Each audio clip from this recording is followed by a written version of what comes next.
Okay. We're kind of ready to do it. Y'all, welcome to 6 Questions from the Internet, the November 2019 edition with Kate Campbell. Kate. Yep. Thanks for taking these questions. No problemo.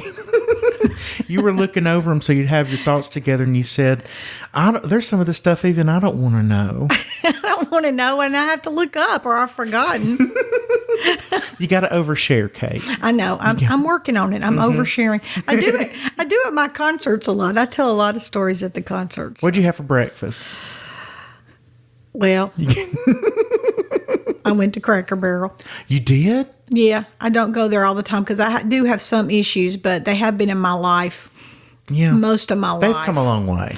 They've come a long way, and they keep working with the menu, but at least I know. I like to go, even on the road, I go to restaurants where I know the menu often if I'm traveling. So I know what I'm going to get. Well, it is the day before your birthday when we're recording this, but it's just so indulgent to go to Cracker Barrel. 1 egg and bacon. Oh, God. Crispy. Egg over medium. For those of you who want to know. That sounds so good. Biscuits.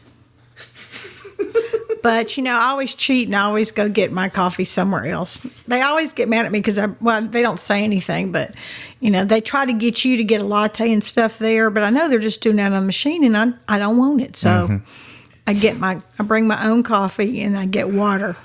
Okay. Well, let's get to the questions from the internet. Margaret Cooper wants to know, when will you be performing in Nashville and how do I get tickets? Well, Margaret, the best thing we can say is just stay tuned to katecampbell.com at the tour section. Also on Facebook, I'm updating the events regularly there, so you can RSVP and ask any questions on Facebook as well. But just, stay tuned. Right. Well, and it is, and the thing, like, for instance, the Bluebird only holds so many people. And I was there very, very last minute in the round with my friend Sylvia recently, but that came up pretty fast. That's why you have to check, especially events like that. Now, a long time when I decided to do a solo show, we know that several months out. But still, you need to look at the website, my website's calendar. I just tell people check it because sometimes things do come in last minute. Things pop up. They do. Very last minute sometimes. Yeah, I'll go and I got to make some new events. There's new shows added. Got to do your job. I know. I'm like, I didn't know. I'm like. We're fixing to add some stuff. Margaret's from Tuscaloosa. But I thought I told her about I am going to have a Birmingham gig in January, and it's a house concert. It's limited seating, but it is open to everybody, but it's not on my website yet because I'm waiting for the specifics. Okay, so Margaret and everybody else in the Birmingham area, the middle of January. So be looking for that on my website. Okay. Jason Burge wants to know, Popeyes or Chick-Fil-A? Now, I think this comes from Popeyes recently introduced a chicken sandwich to rival Chick-fil-A's chicken sandwich. Well, I have issues sometimes with Chick-fil-A in general. Me too. So, but I would always prefer Popeyes anyway. But I don't care about the chicken. I go to Popeyes for all the excellent fried shrimp baskets and all that kind of stuff. That's what I do. I get everything at Popeyes, and I like their biscuits and stuff too. So that was really a no-brainer for me. Yeah, Chick-fil-A. I'm off the Chick-fil-A again as well. Yeah, sometimes I have to, but in general, I don't know. And I don't really like big, thick waffle fries either while we're on it. Oh, I do. See, They're Chick-fil-A, we didn't have one on my side of Birmingham. Right. So it was when we go to the other side of town. Now there's 2. One on each exit in the Gardendale area. But I loved it because they sponsored Sandy Patty's tour in 1991, and that's a long time.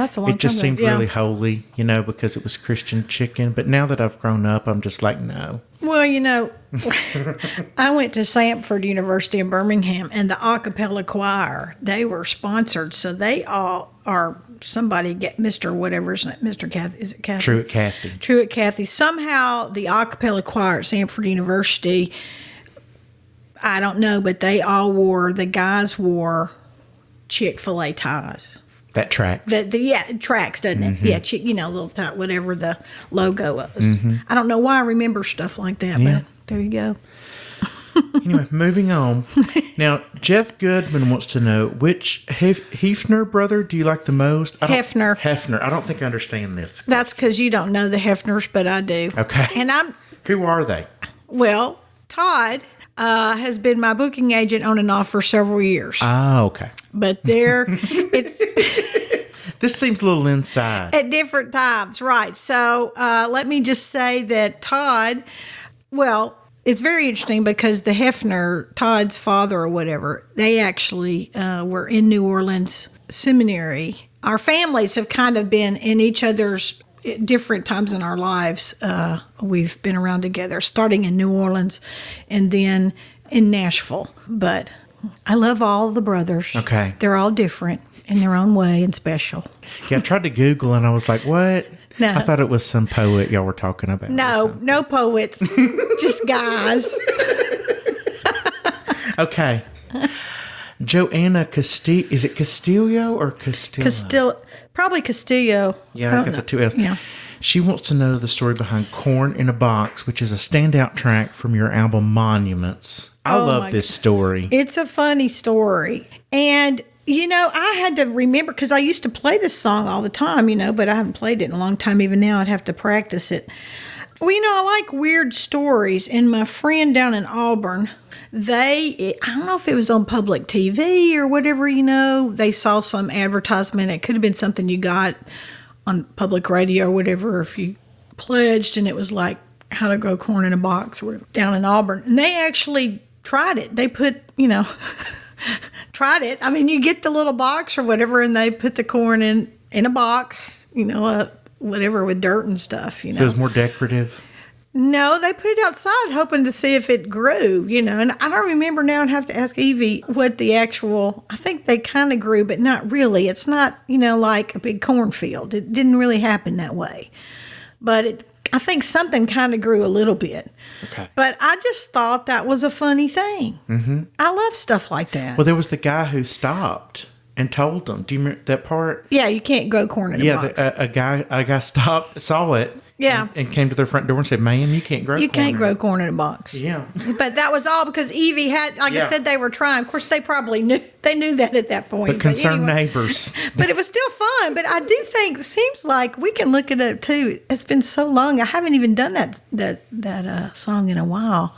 It seems like they ordered it from TV, and it seemed like it was some sort of public TV or public radio thing, and I could be wrong, way wrong. So that somebody please correct us. Yeah, I don't remember that part of the story. I just remember. But it would have been, see, Monuments came out in like 2005 or something, maybe. 2001. Yeah, that's how long ago it was. Yeah, it's been a while. So we can look it up. I bet they're still selling it somewhere online. Well, y'all go look up and see if they're selling corn in a box. But it's a good song, though. Just the kind of song I like. And also around this time, because I wrote this with Walt, and then we talk about Dolly. The Sheep. The Sheep. So have you been That's listening all to true. Dolly Parton's America, the podcast? I haven't caught it yet. So it's worth your time. I'm sure it is. Dolly Parton gets real vulnerable. Yeah. Mm-hmm. Well, she's my idol. I listened to the Porter episode yesterday. Oh, really? Mm-hmm. Porter. Mm-hmm. Deborah Airing, she just wanted to talk about Crazy in Alabama. It came up for her. It came on her playlist. Okay. And she'd said that Michelle Norris had a gut-wrenching column on lynching, I guess, that came out. And the last verse of Crazy in Alabama took on such power for her that she just started to cry. And she wants to say thank you for giving voice to the challenges of how to unpack it all. And that is something, I guess, lately, the word lynching's come back up as people saying, like, right. That, well, it was Donald Trump saying that this is a public, a lynching. And right. That word is just so... Well, even to say the word to me, even when I was a little girl, the word itself, I love it when words actually take on the word themselves, the way it sounds and the way you speak it. But it, to me, is a horrific word. I wouldn't use it in any that describes a horrific thing. And I don't know. I mean, I hate it that after all these years, I'm still singing songs about what I have to sing songs about. I mean, like the newest record, Change Should Have Come By Now. This is appalling to me. And in our public discourse and how we I felt like there was a certain time when we were perhaps getting better, but I do feel like the last decade, our public discourse and I'm not blaming only politicians, but I'm just all of us, and that we're still speaking about things like lynchings. I mean, yeah, and I know this though. I think everybody. I guess it was probably 6 months ago. I'm trying to remind. The time flies, when I'm driving around America. If you have the opportunity to go to Montgomery and go to the lynching monument, I cannot tell you how moved I was. You should go. And the fact that it's in Montgomery, the Deep South, and that, of course, was the capital of the Confederate States, is really just, it is, everybody should go. And if you are not moved and call upon yourself to examine yourself at a place like Montgomery and the lynching monument, the Civil Rights Museum there in particular, then you ain't right. That's all I have to say. And if people get mad at me, so be it. But I think my whole life, and I think children they know early on, and they're taught to hate. And our culture seems to be continually not having, I think, good public discourse on any of this. But I do recommend the Montgomery Museum. If you have the opportunity, please go down there. And I was looking at each, the states I've lived in. I was like, you can go to the state and see how many lynchings were done in Tennessee, in Alabama, Mississippi. I was like going to every state because I've lived in, a good bit of my life has been in Tennessee, Alabama, and Mississippi. And I was just, oh my gosh. Yeah. It's all around. Hope that's the answer. That's my response to that. So, okay. Well, last question is for me. I think we haven't talked about the KOA tapes a lot. It's fun, and I listened to that record from the outside because I was in another job and just really working on another thing. So I listened to the KOA tapes. I kind of from the outside in, and at first it was like, well, Kate's doing Freebird in America, but where's the idea for the KOA tapes? Well, all these years, many years ago. Of course, I mostly drive, and I choose to drive, and also I've never even been on a bus. Somebody who's got a bus I've never even been on, But I got interested in the KOA because my friend Deborah, who worked with me, she's one of my dear friends. I don't know. She went on some trip with me, and I think we went out to Oklahoma. No, we went all the way to, because I always drive, out 40. All the way to New Mexico, I think, and back. And I don't know, something happened in Oklahoma on our way back. And we just started stopping where it said there's a KOA and going into the KOAs and looking at because they got camping cabins, You can have your camper, but they got cabins that you can rent and stuff. And I just love that notion that the KOA is still around. And that's kind of how it started. And I'd always wanted to kind of do a record that had some of my favorite songs. And I decided to redo some, and I wrote the first song. I wrote a couple, I think. Yeah, Greensboro was another favorite from and I just, it's me and my life, what has turned out to be my life for 25 years now. But when I was a little girl, because my family didn't camp or anything, and I just liked KO. I just thought that was cool. I don't know, other people may not, but I did. But when I found out that you could stay in the cabins and stuff, I started doing that. And then I thought, KOA, Kate on America. I guess Deborah and I, we had a big time. It made that 12-hour drive from Oklahoma City kind of. We started talking about it. It's like, yeah, let's do that. And then you can do Freebird because I love Freebird. But in what context are you going to really, this kind of gives you license to do whatever? Yeah, pretty much. But I did, most of that I recorded at my house through my iPhone. There was another thing about that was, it was just, and I think I only had the iPhone 4, at least initially. That was my notion. And then, of course, we beefed it up. And then, but I did at my house through, just me and the guitar or me and I've got a whirly. And then we ended up kind of adding some to some. But again, some of my favorite cover songs that I've always wanted to do that mean a lot to me and I felt like went on the record. And then some of my favorite songs, and there's new songs that I wrote that are on that record too. So I think it's a good album, and you can listen to it when you're driving across America. The KOA Tapes, Volume 1. Yeah, it was really good because America, the song, the Simon and Garfunkel song you did. Oh, I love that song. And I can tell you love it, but it really, I'd listened to the song, but it was kind of frozen in time, I guess, and it really made it come alive for me. Like, I never picked up on the even the first line, like, let us be lovers and marry our fortunes together. I've got some real estate here in my bag. It's like, oh, that's all they've got there. I guess they're just like hitching. Yeah. Well, it's just the language itself is phenomenal. The whole song. And I've loved it even when I've been a Simon and Garfunkel fan since, again, I was a young teenager. But I was hanging out with older teenagers all the time because we had all ages at the church. And so that's why, I went to see the Osmonds in the 6th grade. But at the same time, I would have liked any rock, I knew about the Almonds and all that people from the get-go. And then there's all the gospel music and classical music that I grew up with. So it's kind of fun stuff. Yeah. I love your version of Freebird. I wasn't sure. It's so funny because that's such a cliche to say, hey, play Freebird. Right. But now you really do. I did. You can. I can. I have to practice. Every now and then, I always like to know if people, I should practice it more at home. Especially now that we're talking about Freebird. I know now somebody's going to ask me. Now I'm going to have to go practice it again. There's just so many songs, I never get to them. And I have to, I guess if I practice, but who wants to practice their own songs and stuff? Though, of course, these are covers, but yeah. I guess I have to now. Yeah, you should. I should play every day, and I don't. Well, and it's it's the KOA Tapes Volume 1, which I always say it's really kind of risky to do Volume 1 on anything because then you're like, well, where's Volume 2? Exactly. Who knows? Who knows? When I feel like it. If there's some songs that I really keep thinking about that are some cover songs, and maybe some of mine that come back around that like I said, I did a couple that I kind of heard a different way, and maybe a couple of hymns. I put a hymn on there too that I really like. Maybe I'll do another one. We'll see. Is there a cover song that has been on your heart lately that might make it on a KOA Tapes Volume 2?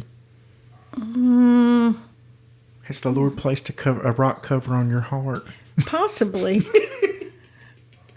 Possibly. Let's come back to that. Let me think about it for our next session. Now, there probably is, because I have to there's so many things that go through my brain all the time now. They're all in my notes on my iPhone. Like, and when I'm driving down the road, for instance, like this word, funerary. I didn't even know that was a word. I saw that the other, funerary. Does that have to do with funerals? Yeah, funerary. I saw it somewhere. I think it's just like funerary stuff. Dress. I think it's stuff that deals with funerals. I thought, well, that's kind of good. And then like Mitzi Gaynor, I must come back. A lot of people are waiting for me to come back age 88. She said that on one of the shows I was watching. And it reminded me of my grandmother, Mimi, who passed away this year at 101, but I loved it that Mitzi Gaynor was saying that, love. And like, this is a Franciscan motto and salutation, peace and all good. I don't know how I've missed that through the years. I love that, peace and all good. I'm going to start signing CDs that way, y'all. There'll be a song at some point. I mean, there's so many weird stuff that goes through my head. But like, one of the things is the Dean of Women at Samford, her name was Martha Ann, and she got her master's degree at Tuscaloosa, and she went on a date with Joe Namath.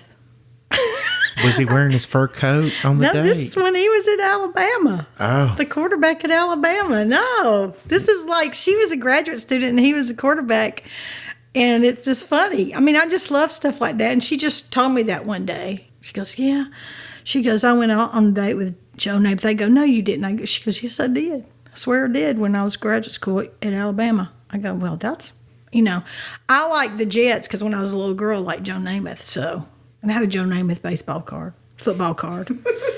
See, these are the things. See, y'all are just getting a handful now. You're going to have to edit it because these are the things that go through my mind. But as I'm driving, I see stuff on, before I had my iPhone, I'd have to stop the car. And I still stop the car. Which is much more dramatic. It is, and write in my notebook. Now I still pull over because I just know you can't text and drive. I can't text and drive, and also there's just too much in my head, and I can't remember everything like I used to. I used to could wait till I stopped for lunch, but now I have to just pull over and, that's a funny sign. I need to write it down. With Freebird, It makes me think, of course, about Sweet Home Alabama. Yeah. I went to a lot of country concerts in Birmingham growing up, and they would all want to do Sweet Home Alabama, and I'm all like, well, yeah, we've heard it. Yeah. We've heard Sweet Home Alabama. You're not the first to cover it.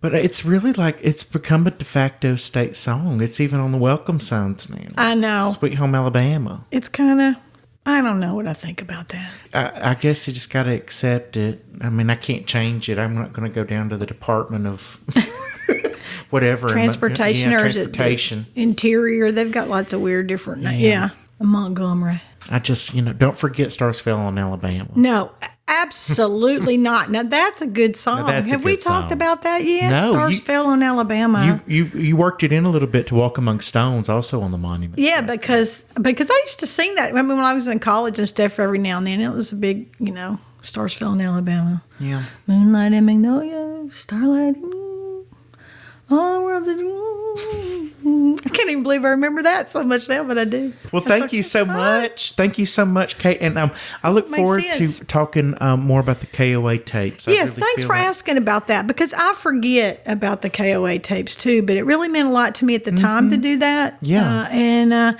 every now and then I do think, I'll be driving down the road and I'll put in one of my CDs because I'm thinking, I need to do that song or whatever.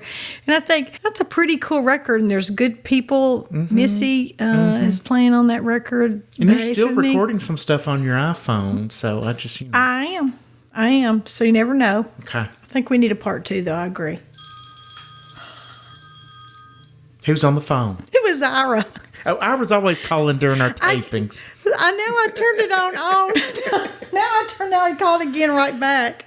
Well, you call Ira back, and thank you so much. And y'all, we really want to talk more about the KOA tapes. So y'all go listen and just, ruminate on that. Bye. Adios.